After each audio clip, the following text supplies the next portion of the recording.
Ladies and gentlemen, for the next third panel, the topic is about driving ASEAN's sustainable future, exploring the collaborative role of biofuels in energy development. Before we start our panel discussion, we will have introduction session remarks by the chairman, the Association of Indonesian Biofuel Producers, APROBI, Mr. Paulus Cakrawan. To Mr. Paulus Cakrawan, the stage is yours.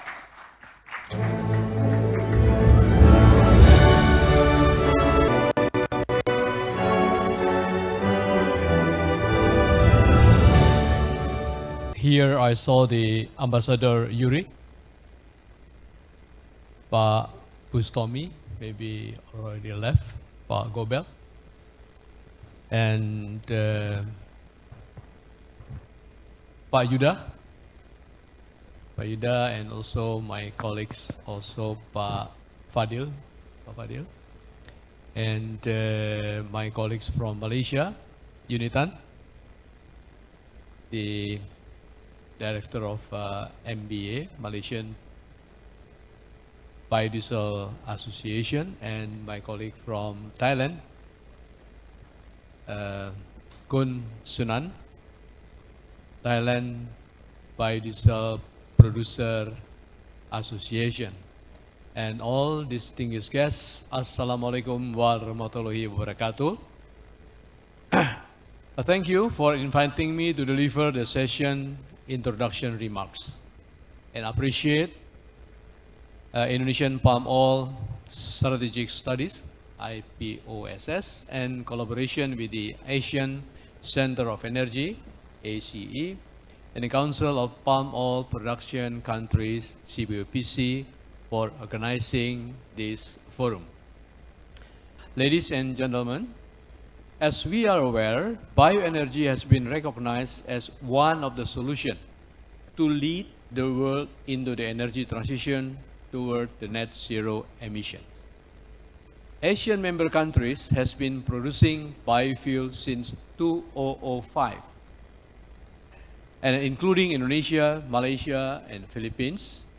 Although the research and the development in biofuel in Asia began as early as in the 1980s. The development of biofuel is contingent on readiness of raw materials and existing regulation, which will vary in each countries.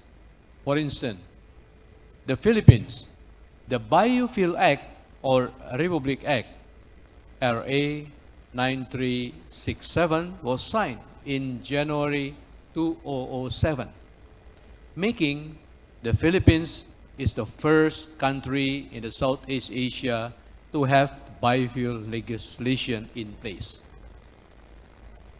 As 2022, the biodiesel consumption in the Philippines is about 0.25 million kiloliters. In Thailand, it's about 1.2 million kiloliters.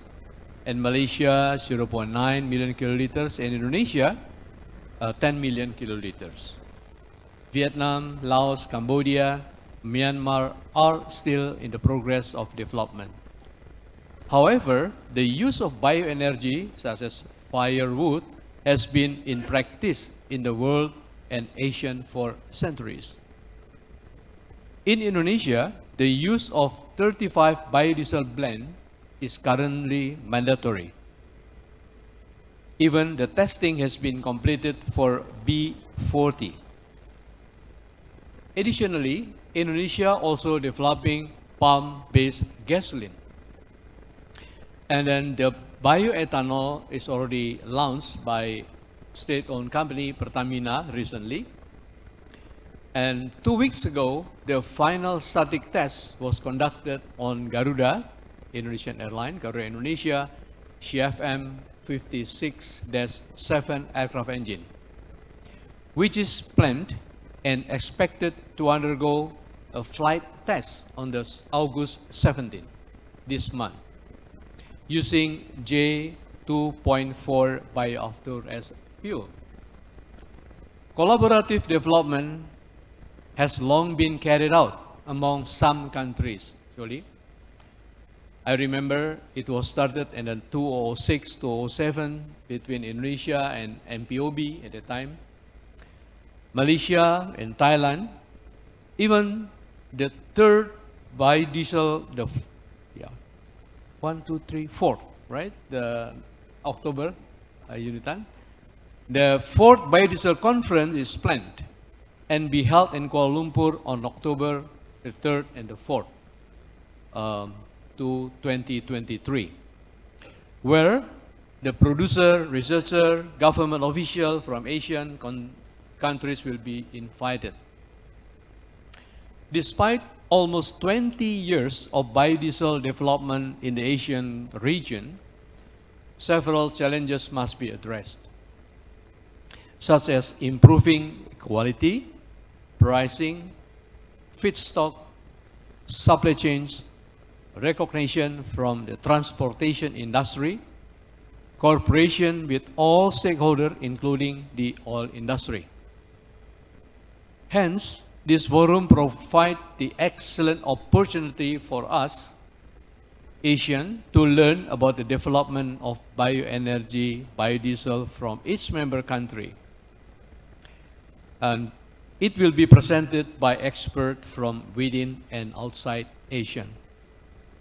Also, we are facing the trade barrier, as mentioned by Pak Unitan.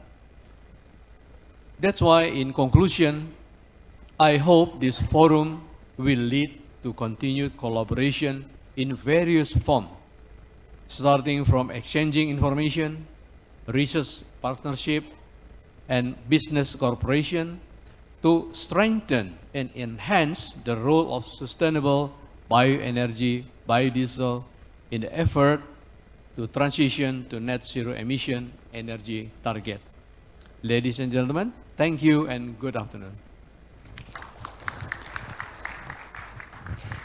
Thank you, Mr. Paulus Chakrawan, for the introduction session remark. Excellencies, distinguished speakers, ladies and gentlemen, it is time for the third panel discussion will start. This session will be led by Mr. Rudy Gobel, Energy Policy Expert Associate at IPOSS.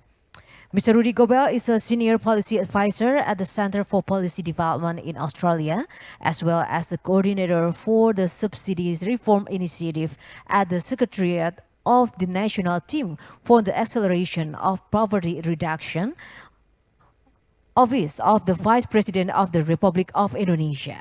He co-leads the Energy Transition Policy Development Forum, a group of 6 international and national think tanks. He co-leads the Australia-Indonesia Energy Transition Policy Dialogue, and he heads the TNP2K initiative on household-based energy subsidy policy reform.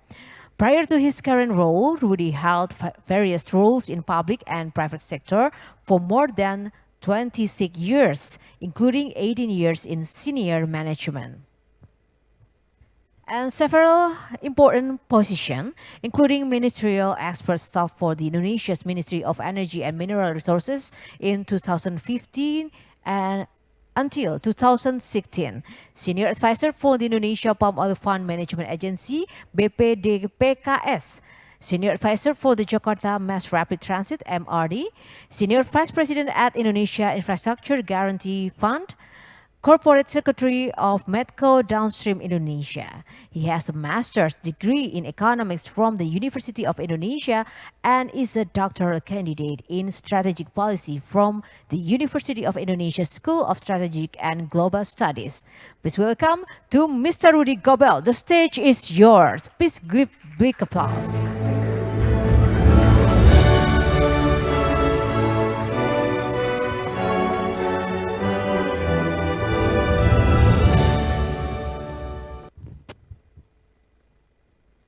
Thank you, Mbak Margareta, for the generous introduction. Thank you also for everyone who keeps staying. It's hard to stay for a very long discussions, serious discussions, and it is also a struggle to stay awake. But I believe that we are, in a nice hotel, and I think one of the nicest hotel in Jakarta and one of the newest. We have a good coffee out there, and then so you can refresh yourself. So we can at least have another round of sessions to discuss about the collaborations in the ASEAN biofuel development. Uh, we have 5 panelists in this session. Four of the panelists will be joining me in person in this stage, and we have one panelist joining online. So before I start to invite all the panelists, the committee mandated me to read the discussion synopsis just to give introductions to everyone about the things that we are going to discuss. By promoting biofuels as a renewable energy alternative, ASEAN also fosters regional cooperations and collaboration. The exchange of knowledge, best practices, and technologies in biofuel production facilitates collective efforts towards achieving renewable energy targets. Through regional initiatives and partnerships, ASEAN countries can effectively harness the potential of biofuels and foster sustainable energy development, thereby propelling the region towards a greener and more prosperous future.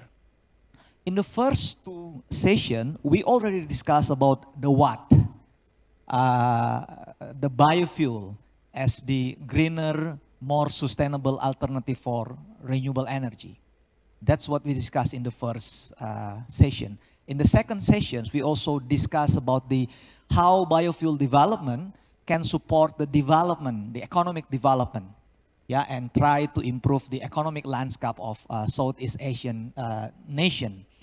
The third session, which is actually the should be the most conclusive discussion for all 3 sessions, because it is very related to the ASEAN chairmanship. Yeah, because we are going to discuss about how biofuel development can foster collaborations among ASEAN countries. And we expect that we have conclusions that we can give as official recommendations for the 41st ASEAN Ministerial Energy Meeting later on 24th August 2023. I would like to invite our panelists. I would like to start with one that is very well known. Everyone knows one of the figures that I admire the most. I would like to invite Pak Satya Widayuda, PhD. Please give applause for Pak Satya Widayuda. It's very...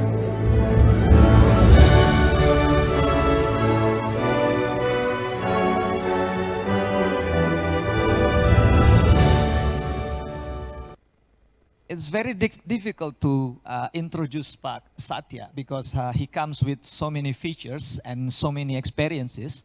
But I think most of us know him for his long-term service in the parliament.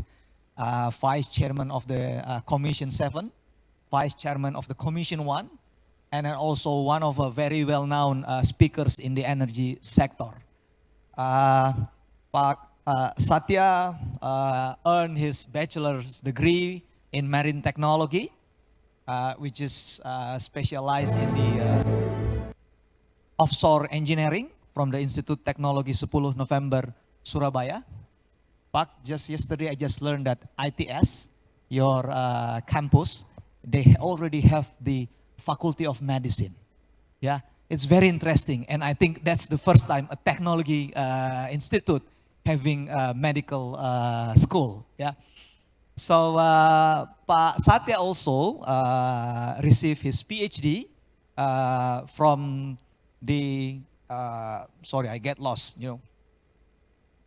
From the United Kingdom, yeah, Cranfield University in the United Kingdom. So please give a big applause for Pak Satya. The second panelist I would like to invite, which is also the one that I have a luxury to work with, especially in the issue of energy subsidy reform, Pak Edi Priyono. Please welcome Pak Edi.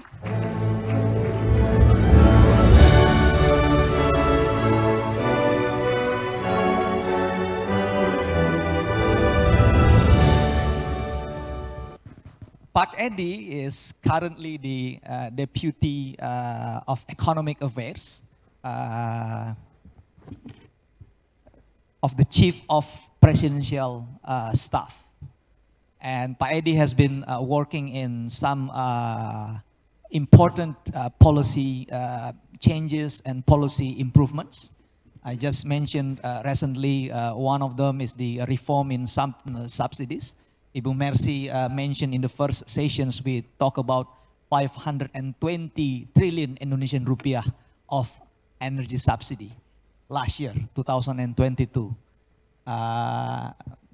Last year, when we become the president of G20, one of the most achievement that we have is that we can have the commitment of the so-called Just Energy Transition Partnership for 20 billion US dollar.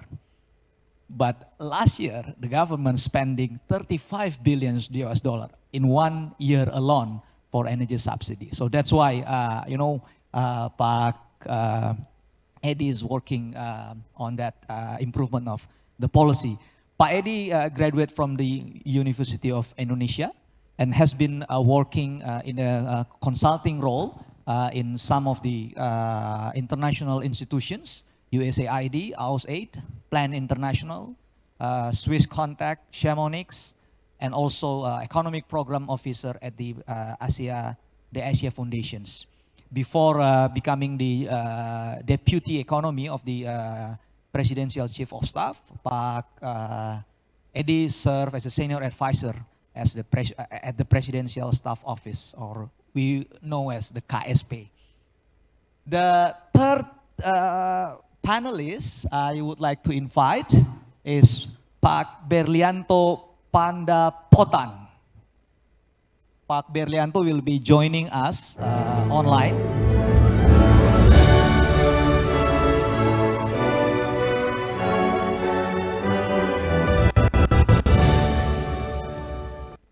Pak Berlianto, can you hear us? Okay. Yes, I can hear you, Pak. Good Okay. afternoon.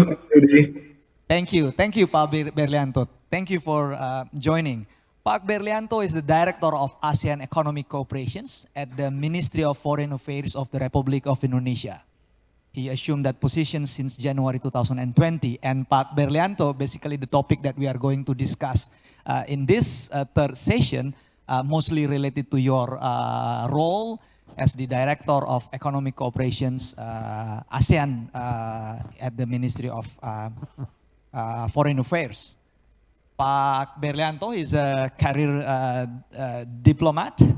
He has served in some important posts before assuming his current role.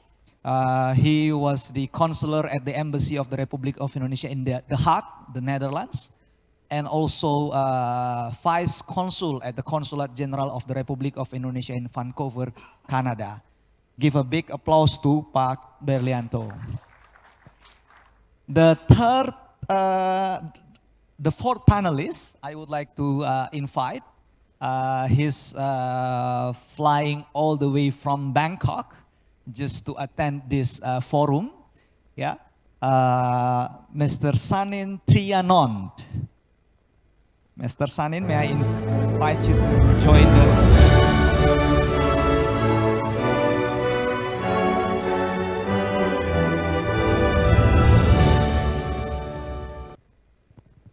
This is a very rare occasion when we have 3 chairmen of biofuel associations. We have Pak Paulus, the chairman of Biofuel Associations of Indonesia. We have Mr. Unitan, the chairman of Biofuel of Malaysia, and Mr. Sanin is the chairman of Biofuel of Thailand. So it's really a good panel, I think. Yeah, Mr. Sanin graduate from chemical engineering from Chulalongkorn University, Thailand, and having his master's degree in engineering management from Duke University, USA. He is also a director at Patum Vegetable Oil Company Limited. And I already mentioned that he is also the chairman of Thai Biodiesel Producer Associations.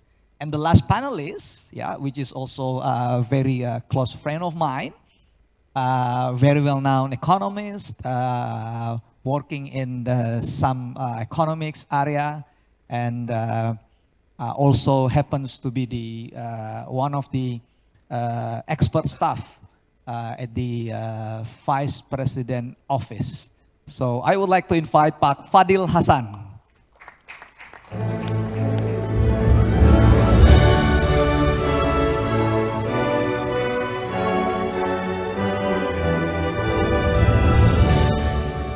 Thank you, Pak Fadil. But in this occasion, Pak Fadil acts as the head of Foreign Affairs Divisions of Indonesian Palm Oil Associations, or GAPKI. Before that, Pak Fadil held various positions, among others as the director of the Institute for Development of Economics and Finance, Director of Standardization and Smallholder Development of Council of Palm Oil Producing Countries, CPOPSI, and then member of National Committee for the Economy and Industry, or we known as CAIN. Pak Fadil have his undergraduate from Bogor Agriculture University, and then PhD from University of Kentucky, USA, both majoring in agriculture economics. Once again, let's give applause for all the panelists. Yeah, I would like to start with the first discussions with Pak Satya. Yeah, that you know, Pak, these sessions we mostly talk about how the ASEAN community can foster the biofuel development as a means of collaborations. But before we talk about the ASEAN context, let's start with the Indonesia first. Yeah, as a member of National Energy Commissions, how do you see that Indonesia, and how Indonesia can help ASEAN, to progress the biofuel industry, and then what are the key achievements that you can take notes with that? Please, Pak. Great. Thank you very much, Pa Rudy Gopal, for your introductory remarks at the beginning. And I'd like to, probably share in this evening with all the audience here what we are currently doing, particularly on the scenario of the energy transitions. As you probably know that Indonesia has been mandated, of course, instructed by the President as a chairman of the National Energy Council, that we have to set the net zero emission by 2060. The way we do is we do the backcasting, from 2060 up to now. So what we do and what we have to prepare with. So the main strategy that I like to share here is quite important, because I spoke a couple of times and over again, is that Indonesia, we don't have a strategy to get rid of fossil fuel. Yeah, so it's quite clear that we like to decarbonize fossil, because the main intentions of the net zero emission is basically how to reduce the emissions.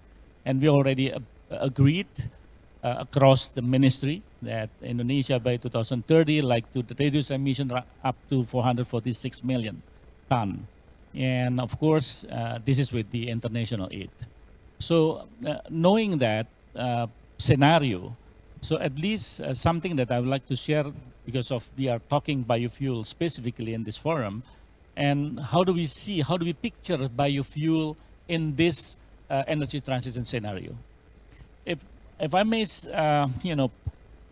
see from the scenario that I can read here, that we are going to, reach a peak demand for the biofuel in 2035 and up to 2050 is, around, what I say here is around 24 million ton oil equivalent. This is by 2035. Yeah, even though we projected here it's going to decline gradually. So in 2060, the number that shows here is around 17 million ton oil equivalent. So if you look at the demand from nowadays, from 2000, say 2025 is around 16, it goes up to 19 in 2030, and 23 2035, and 24 2040, 23 2045, and 23 in 2055, and 17 million ton in 2060. It means that biofuel is in the picture of the energy transition scenario.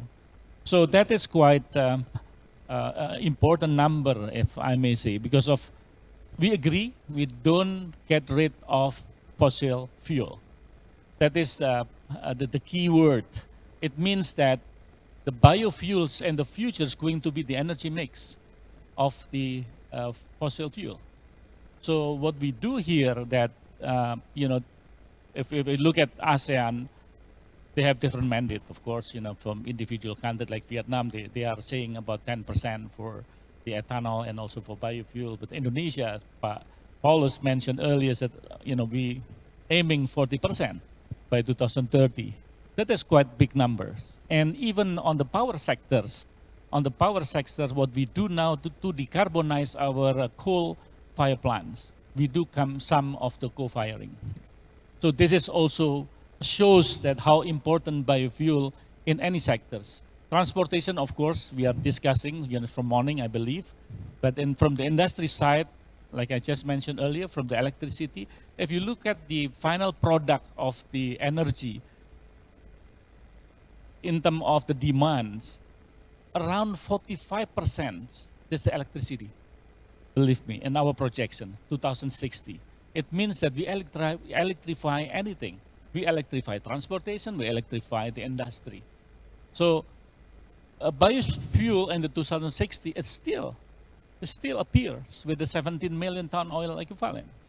So by saying that, Rudy, that the cooperations among the nations within the ASEAN country, it's quite important. Yeah, because of we are all the country in ASEAN have targeted the net zero emission, even though different years, but they do have their own NDCs, the national determined contribution.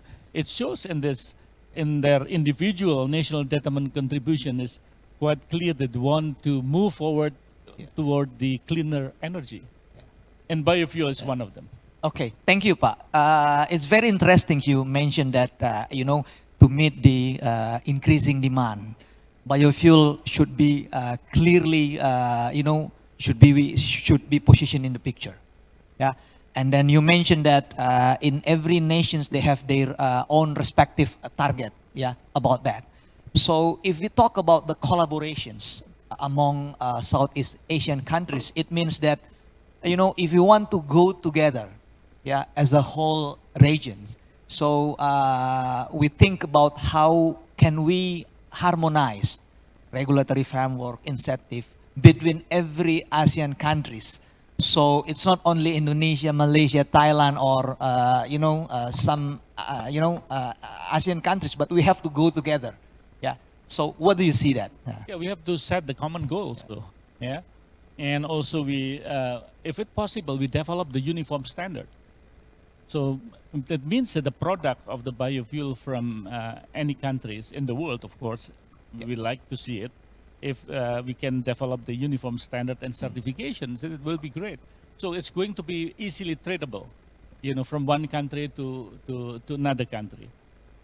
And also we harmonize the local policies toward the global standards. So that's what we do nowadays. Yeah. Yeah. If we want to make that molecules, like biofuel is going to be tradable, among us. And the most important thing that what I forgot to mention, I have to mention it earlier, that we should be able to develop the ecosystems, because of the ecosystem of the clean energy has to be in place first. So, like Indonesia, we already have a carbon pricing through the presidential decree. We do have the carbon tax through the bills that just a year ago been announced it, and also we had a lot of initiative actually to support that. However, we have to postpone it in terms of the implementation of the carbon tax.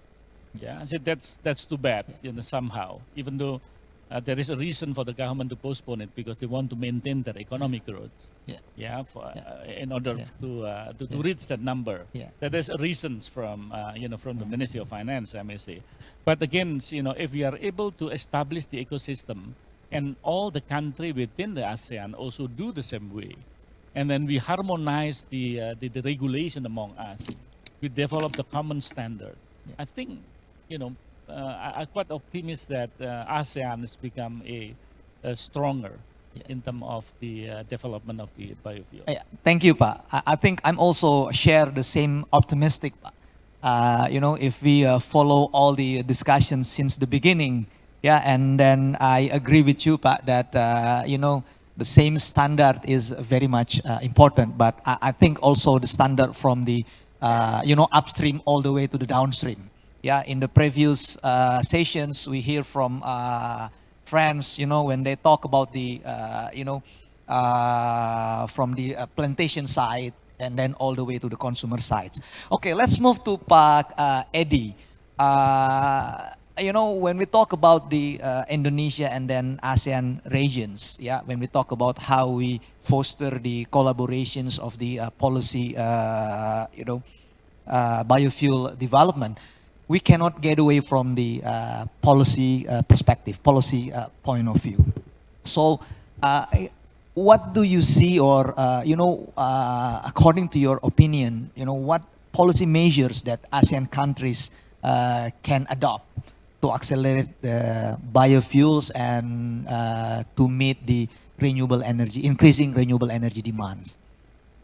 Okay, thank you, Pak Rudy, for the questions. I think I would like to talk about the experience of Indonesia only, because I don't have a capacity to talk about the policy for other countries. So based on our experience, I think what happened with the pandemic, COVID-19 pandemic, and also the recent situation regarding the anti-deforestation law in Europe, give us a lesson that export-oriented policy sometimes is too risky for the country like us, Indonesia, because, for example, the Europe countries plan to ban the import of palm oil related product to Europe, and this is we consider as a threat for us. So the policy that we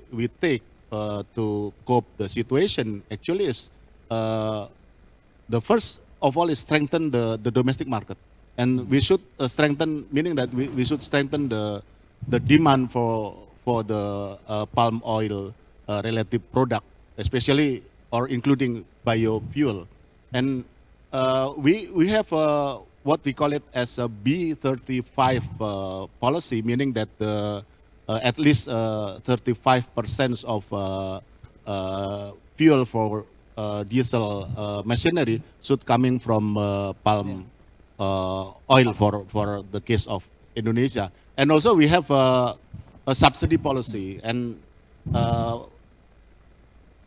with the policy, currently the price of biofuel in Indonesia is the cheapest compared to other fuel, and this is the impact of the subsidy policy taken by the government of Indonesia. And the second side of the policy is on the supply side, of course, and the government, especially Mr. President, clearly give a direction that we would like to downstream the industry of including the palm oil industry, meaning that we don't want to be the producer or exporter of raw materials, including the early stage of production like crude palm oil anymore.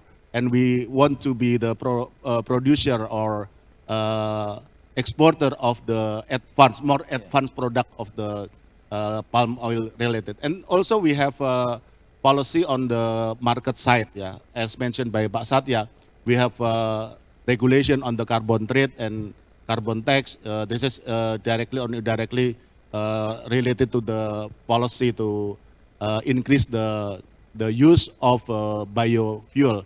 And also we have a program, we have policy to support the farmer, because we have a challenge in Indonesia. One of the challenge for Indonesia currently related to palm oil is the productivity of the farmers, and this is related to the replanting and so on. And although we have some obstacle in the field, we would like to say that this is the policies taken by Indonesia to respond the past and also the current situation.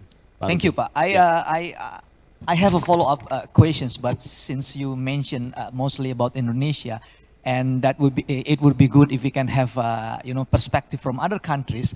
I would like to invite Mr. Sanin, yeah, for the same questions about you know, from the policy point of view.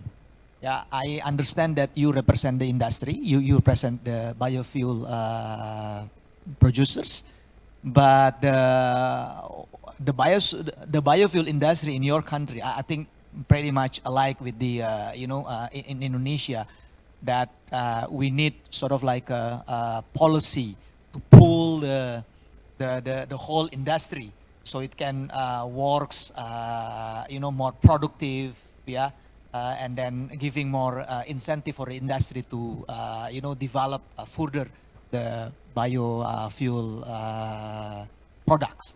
Can you explain from the Thailand side? Okay, thank you, Rudy, for the question. First of all, I guess I have to give you a little bit background of Thai palm oil industry. We are relatively very small as compared to Indonesia and Malaysia. This year, we expect to produce somewhere around 3.5 million tons of crude palm oil. So consider the volume, the production, it's very small. So most of the time, myself and also you know, guys from the industry will, you know, look up the Malaysian and Indonesian as our big brothers, actually. Okay. You know, but looking at the volume, probably I should have called you brothers. I should have called you like grandpas. A lot bigger. Well, so in Thailand, it's just like many countries in the world. Biofuels are driven by the government policy. In Thailand, as you heard in the first section, panel, we have bioethanol and biodiesel. I would like to discuss only about biodiesel. Well, we starting the biodiesel industry in 2005, 2006, around that time, and starting from B1 actually, and moving up to B5, B7, B10, and B20 as an option, not the mandatory, because the size of the market is pretty small, so it's kind of volatile, especially in terms of price.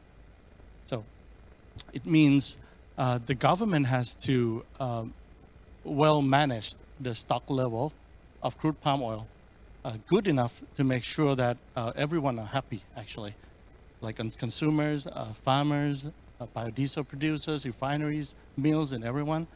So they try to make it more sustainable.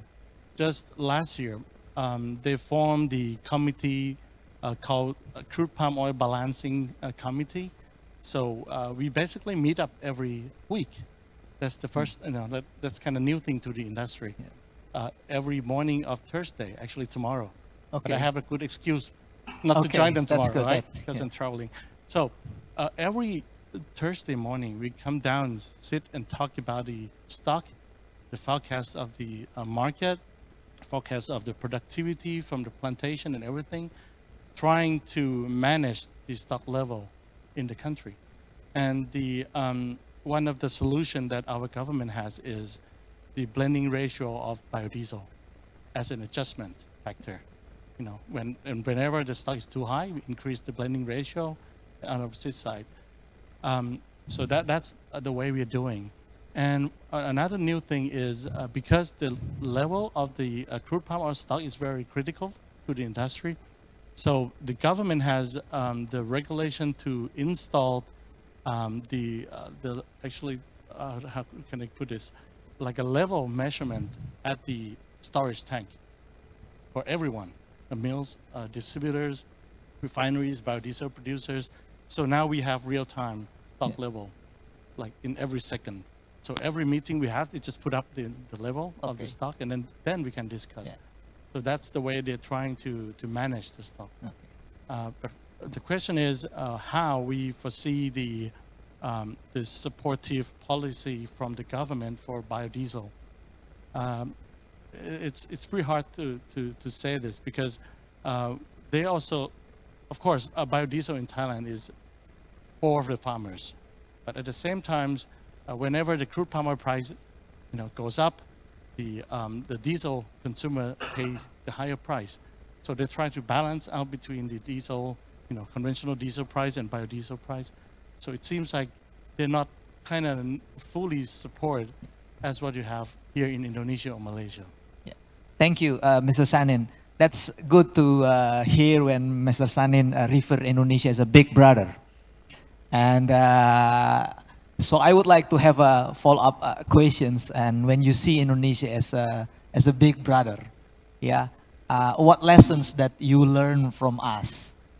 So that's good to know from Indonesian perspective, and because what we do here in Indonesia might not be necessarily effective in Thailand. But could you share us what actually the lessons that you learn from us, and then you think that it is not necessarily have to be one that works? Yeah.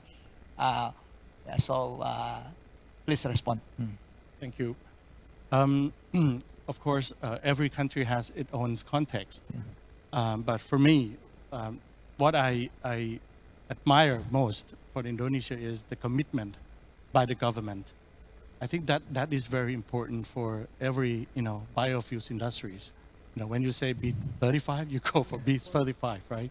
In Thailand, sometimes you kind of reluctant to go for broke, because as I said, we have to balance out between the price of diesel as a gas station and also the price of FFB that the farmers get. So that's one. Thank you, Mr. Sanin. It's good to know that Thailand see one of the key features of Indonesian policy is that it's commitment, and I think it's something that is really nice to hear. And the B30 actually is a long journey. I remember Paulus when he was a lot younger than today, without the gray hair. We were sitting down together in the office of Ibu Evita Legowo. At the time, there was no Directorate General of Renewable Energy. It was just Directorate General of Oil and Gas. And we talk about the biofuel, bioethanol, things like that. So it's a long journey, and I think that's good that other ASEAN countries can learn from that. So Thailand, and also Vietnam, for example, does not have to go through the hard way, yeah. So they can accelerate. So the next questions, I think I would like to go to Pak Berlianto. Pak Berlianto, could you hear me clearly? Yeah. Yes, Pak. I can hear you clearly, Pak. Yeah, I hope you've been following the discussions that Pak Satya mentioned about the increasing demand, and then biofuel should be in that picture, yeah. And then from the policy point of view, Pak Eddie mentioned about a couple of things, yeah, especially about the the mandatory, about how the government set up a policy from the upstream point of view all the way until the downstream. He mentioned about the replanting, things like that. And then it is very interesting to hear from Mr. Sanin when he talked about the learning from Indonesia, especially about the commitment, things like that. So as a director of the ASEAN Economic Cooperations, how do you see biofuel development that happens in Indonesia and also Malaysia, as Pak Sanin referred as a big brothers, can be utilized, yeah, as a lessons learned for other ASEAN countries, so they can speed up or expedite the development of biofuel for their respective country. Please, Pak. Thank you, Pak Rudy Gobel, for the question. Allow me to, to briefly respond to that from the ASEAN perspective, for ASEAN cooperation perspective, Pak. Transition to the sustainable biofuels reveals potential benefit. If I'm not mistaken, it is recorded around 144 billion US dollar of net present value of socioeconomic benefits in 2050. It will also create over 450,000 new resilient jobs and saving around 442 million tons of carbon dioxide equivalent of greenhouse gases emissions per year, as projected by IRENA. And ASEAN, as we know, that has significant quantities of sustainable feedstocks, mostly from the agricultural residues that can be used for bioenergy. Indonesia itself is one of the world's third largest biofuels producer, mostly derived from CPO feedstock, amounting 9.5 billion tons, producing around 10,300 million liters biodiesel, which 500 million liters is exported. Malaysia is quite similar with Indonesia, mostly derives from the CPO feedstock, amounting 1.1 billion tons, producing around 1,150 million liters biodiesel, which 500 million liters is exported. Then followed by the Philippines and Thailand, which the sources are more varied, such as from coconut oil, sugarcane, molasses, and cassava. There are also 6 other AMS that have defined specific biofuel policies, namely Indonesia, LPDR, Malaysia, the Philippines, Thailand, and Vietnam. And the policies are principally to include the utilization of biofuel in the effort to achieve the respective nationally determined contribution. The 5 ASEAN member states that already have blending mandates. The first is Malaysia, is targeting a 20% biodiesel blending rate in 2022, and second, Indonesia has a 30% B30 and 40% B40 by 2030. The Philippines possesses 5% B5 in 2020 and 10% B10 in 2040. Thailand is currently having B7, B10, and B20, and Vietnam has the B5 and B10. The abundant resources of biofuel feedstock and large number of the utilization of biofuel, which is supported by national policies, will encourage intra-trade within ASEAN stocks, and AMS could also trade the biofuel product among them, besides being exported to other countries. Now, talking about the investment opportunities, the development of the biofuel industries in ASEAN nations can attract investment from both domestic and international sources. IRENA projected that the need of total investment mounting 66.3 billion US dollar up to 235 billion US dollar until 2030 and 2050 for the development of biofuels itself. This in turn, of course, can stimulate economic growth and create job opportunities in the region. Thank you, Pak Rudy.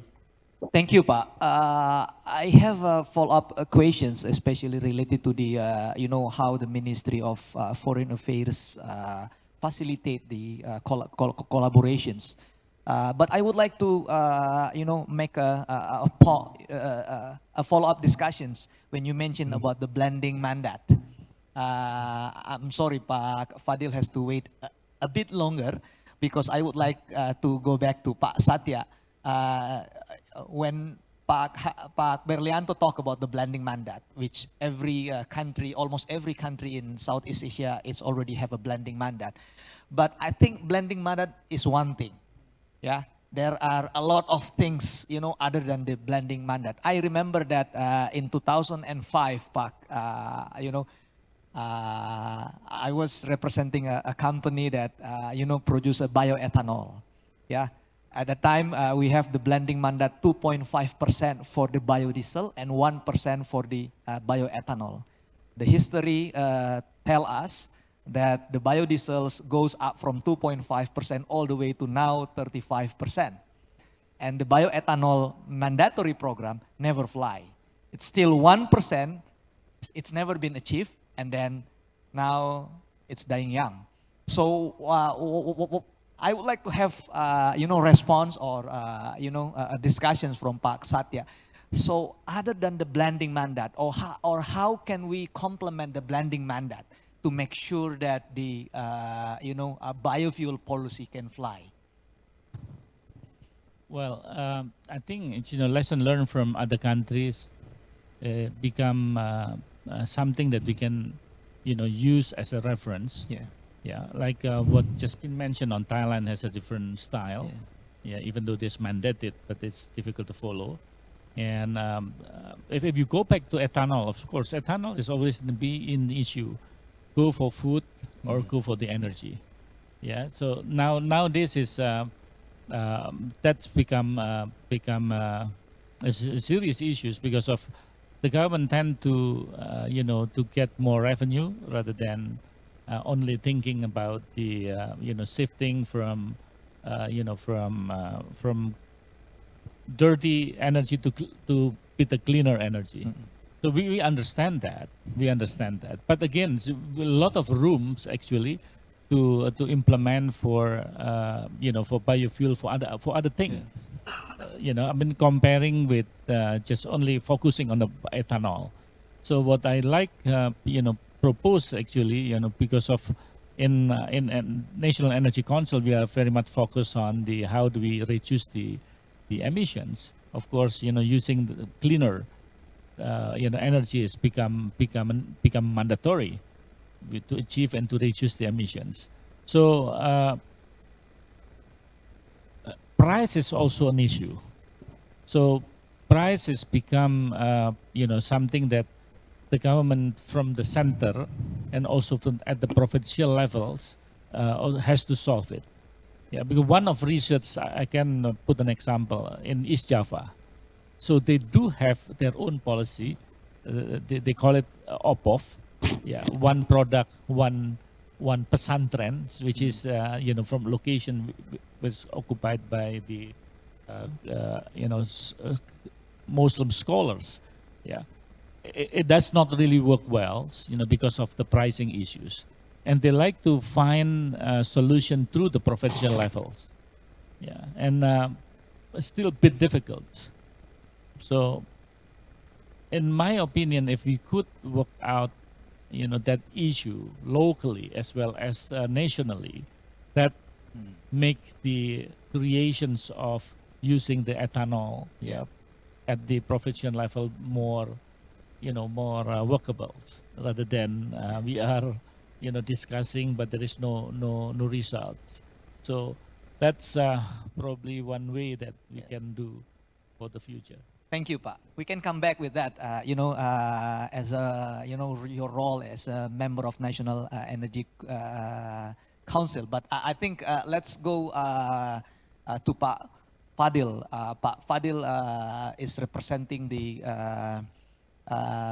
Indonesian Palm Oil Producers Associations, the GAPKI, and then we know that you know, palm oil is still the main backbone of the biofuel, you know, feedstock in Indonesia.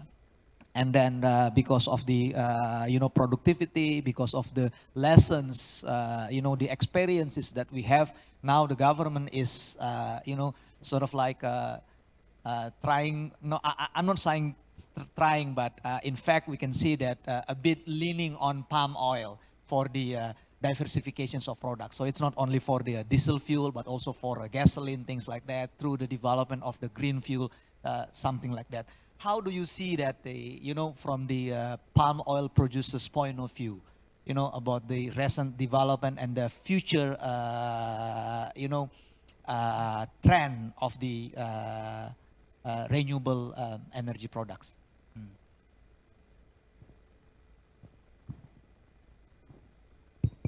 Is it work, Pak? Okay. Okay.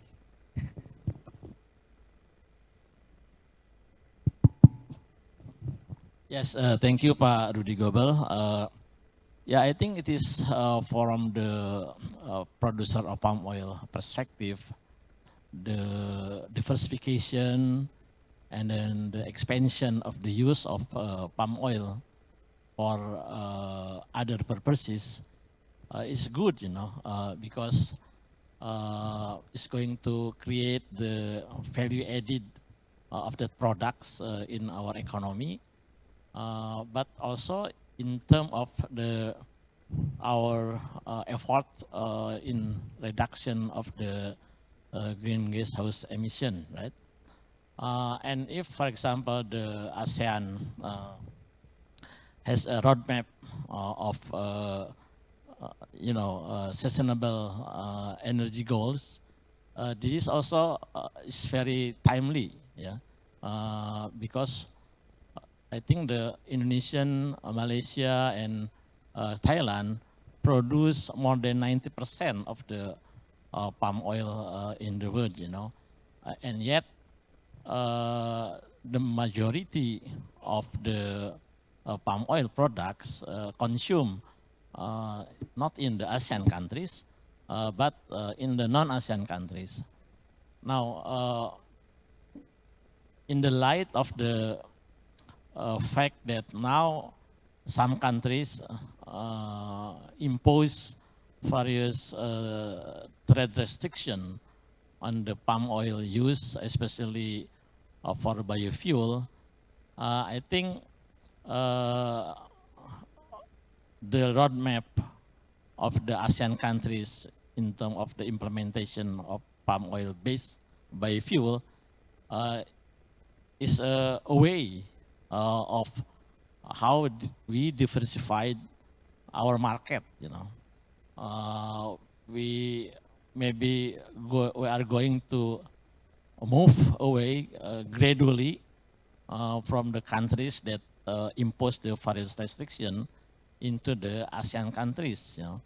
So that's why I think this the collaboration and then what I call it, the establishment of the roadmap, it is very important for us, because it's going to increase our demand, but at the same time also we can diversify our market. So, yeah. Yeah. Thank you, Pak Fadil. That's good. Pak Fadil mentioned about the ASEAN long-term renewable energy roadmap, in which we are trying to make sure that biofuel can play a significant role in that roadmap. But I'm interested with, you mentioned about the, some barriers. Yeah, we know that the barriers that I think every one of us know about what kind of barrier is that, yeah, in the global market. So it gives sort of like an incentive for Indonesia to, and also Southeast Asian country to mostly use, palm oil for domestic and regional use. But do you see that any other barriers that might hinder the, regional cooperations in terms of the development of the use of palm oil as a main feedstock for the biofuel? Yeah, again, thank you very much for the question, but I don't see any barriers. Why there should be any barriers of collaboration among ASEAN countries, in terms of the, what I call it, developing the palm oil-based biofuel, because usually the barriers or the challenge happen if there is unequal benefit among the countries, among the collaboration of the countries. some get more benefit, and then while the others harmful for get harm from that collaboration. But I think in this case, in collaboration of the renewable energy, especially with respect to the palm oil-based biofuel, I see that for the producing countries like Indonesia, Malaysia, or Thailand, meaning that we can expand our market, we can diversify our market. So that benefit that we can get, But for the consuming countries, like the one that the countries that cannot produce palm oil or palm oil-based biofuel, it means they can get cheaper, more sustainable, and more efficient, what they call it, biofuel, right, from palm oil. Because compared to other, what they call it, vegetable oil-based biofuel, I think that the palm oil is still the best. Is this what they call it, is still more efficient and more affordable also. In terms of the prices.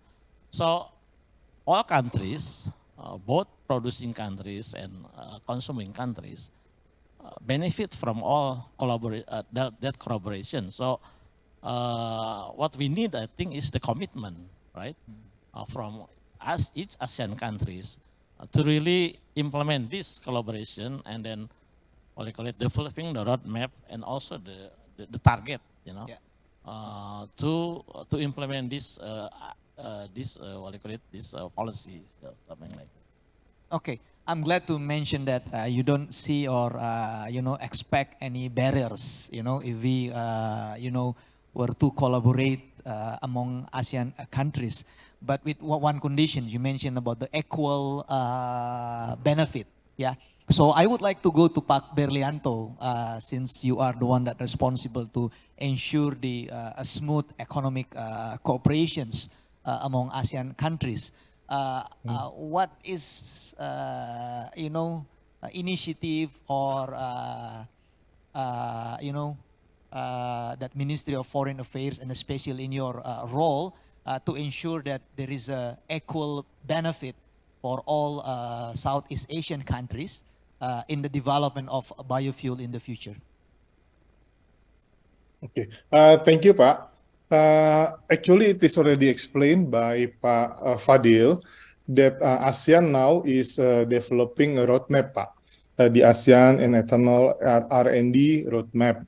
So I think maybe perhaps ACE could provide further explanation if it is necessary. Of course, the aim is to make the most of the benefit of all ASEAN member states, Pak, in utilizing the biofuel to support the economic growth and to support the economic integration within the region. And this is also, Pak, we just try to make sure that the development of biofuel in ASEAN is also addressed under the ASEAN Plan of Action of Energy Cooperation, or APAEC, Pak. So we have already the roadmap, Pak. So we have, how do you call it? We already have the plan of action that under the Renewable Energy Program area, whereas the development, how do you call it? To support biofuel and bioenergy development towards the enhanced sustainability with the 3 action plans to develop nodal network on the R&D promotion for increasing biofuel and bioenergy utilization, to analyze the potential of biofuel and bioenergy for energy sector decarbonization, and to conduct the information sharing on policy support and instrument to accelerate the deployment of biofuel and bioenergy. That's it, Pak, from perspective of, from my point of view. Thank you. Yeah, thank you, Pak Berlianto. I would like to go back to Pak Eddie. Pak, from the policy perspective, that we have done a lot of things, all the way from the upstream to the downstream. We have a replanting program, even though we see that there is a challenges there, but there is a promise, that we can see, as a way, as an avenue to improve the productivity of the smallholders.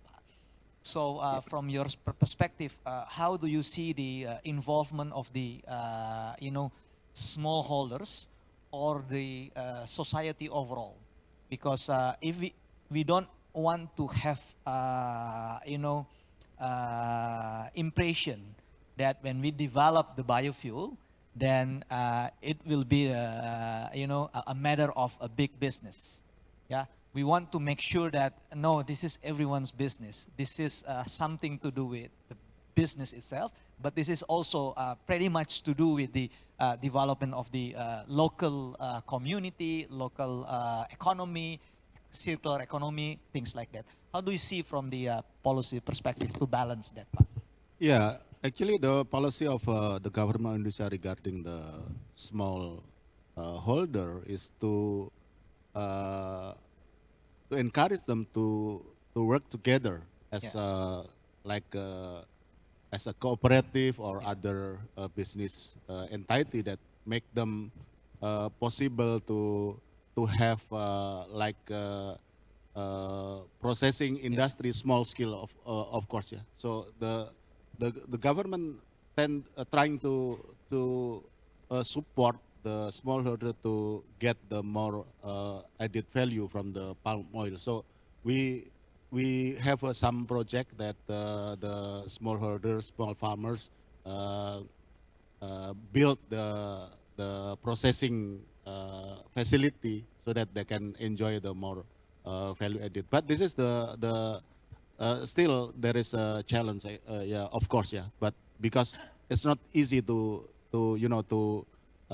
get the small farmers together to work together and consider each other as a partner instead of competitor and so on. And also we continue to bridge the collaboration between the big company with the smallholders. This is the direction of the policy regarding the smallholders, because we understand that the role of the smallholders is very important in Indonesia. Yeah.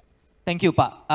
We are running out of time. The clock is ticking. It's only 1 minute, around 1 minute, but I ask another 2 or 3 minutes from the committee to have another round of closing remarks and then give opinions about the, idea of establishment of the ASEAN Biofuel Network. I would like to start with Pak Berlianto, Pak. Since the first sessions, we've been talking about idea to nurture or to continue the discussions among, key stakeholders in the biofuel to support, to help the development of, ASEAN biofuel. And of course, that's in order to foster economic collaborations. So my questions to you, and I think the same questions to all other panelists, is that how do you see the the establishment of the biofuel ASEAN network that is have been going around since the first sessions, and then the second is that closing remarks from you. Thank you, Pak Rudy. I think it is the commitment, Pak. It is important that ASEAN and Indonesia has to have the commitment that we need to develop the biofuels, which could contribute to promoting renewable energy and accelerating the energy transition in the region. Thank you, Pak. Thank you, Pak Berlianto. Next, I would like to ask Pak Satya. Yeah, I think I'd just like to follow up from the answer from other panelists, regarding how do we move forward, in terms of the collaborations, because of ASEAN is different with EU. Yeah, EU has an EU directive. ASEAN is, according to our charter, is not that really, given a directive. So the collaborations, exchange the idea, exchange the research, is become an important part. So if we are now bound by the climate change directions, which is their contribution to the world, I think individual country in ASEAN has their own scenario. Use that. I think use that scenario, become our common scenario. So if we are able to establish the same ecosystem on the carbon trading, for instance, that will be great So at least, when we trade our biofuels within the regions, there is a country who can benefit of it, because in this respective country, they also applies the carbon trading and also the carbon pricing. Okay, let's do and work together within the ASEAN, to enforce that kind of regulation, become a common regulation regionally. If this happen, I do believe that the biofuel in the future is much more beneficial for everyone in this respective region, like ASEAN. Okay, thank you, Pak. Let's go with Mr. Sanin, your closing remarks, and also I would like to hear the idea of having the biofuel, ASEAN Biofuel Network as an avenue for every one of us to continue the discussions and collaboration. Thank you. I personally fully support the setting up of the network.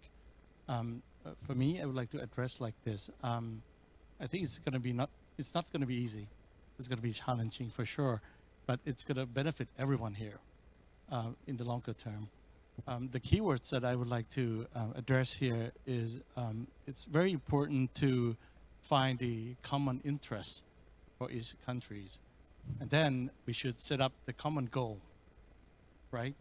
To get out, to make sure that everyone gets the proper benefit, and then I think more communication have to be in place, and the rest I think will be fine. We're gonna have the success story for sure. Okay, thank you, Mr. Sanin. Pak Fadil, yeah, your conclusion. Yeah, thank you very much. So I think I agree that about what I call it, the establishment of the ASEAN Biofuel Network, and then it needs commitment from the government. But not only that, I think, but participation and also commitment from the business sectors, from the industries, is very important, because at the end of the day, they are the one who are going to do the jobs, right? Government can regulate, establish or formulate the policy, but then the business sectors who in turn do the job. So I think all the stakeholders should have same commitment on this issue. So that's, I think, very important. Thank you, Pak Fadil. Pak Edi, your last comment? Yes, thank you. Restating what I mentioned before, but in the context of ASEAN, I think the very first thing to do is for each ASEAN member countries is considering each other as partner instead of competitors. This is the key, I think. Thank you. Okay, thank you, Pa. I think we have concluded our sessions. Thank you for all the panelists. I don't want to conclude because I think, everything that has been discussed in this panel is very clear, very constructive, and it requires, follow-up. But I think I note three keywords that is, in my point of view, is very much important. That one, the role of biofuel is crucial, yeah, in trying to meet the increasing demand and also trying to have our own narrative, the Southeast Asian narrative, yeah, in the, achieving net zero emissions in the just energy transitions. That's one thing. The second thing is that, yes, we agree that challenges are there. We will be facing challenges. We don't expect, a smooth road. There will be a bumpy roads here and there, but by learning each other, Paulus as the, Indonesia as the big brother, yeah, we can share the knowledge. We don't have to wait until we have a gray hair, to expedite the development of biofuel. And the third one basically is that the commitment and collaborations. That's what we are here all about. Yeah, we talk about ASEAN, we talk about how we work together as a Southeast Asian community, not only as an individual country. And then with that 3 point, I think we can do it. Let's make it happen. Thank you very much. I'm Rudy Gobel, and then give a round of applause for all the panelists. Thank you. Back to Mbak Margareta. Once again, please give big applause for the moderator, Mr. Rudy Gobel, for the impressive dialogues and discussion. Before you return to your seat, we will have a group photo to capture the great moment. Please to the moderator and all speakers, and the photographers and media team. 3, 2, 1. Cheers, big smile. Okay, one more. All right, okay. Thank you very much to the moderator and all speakers for the third panel discussion. Please return to your seat.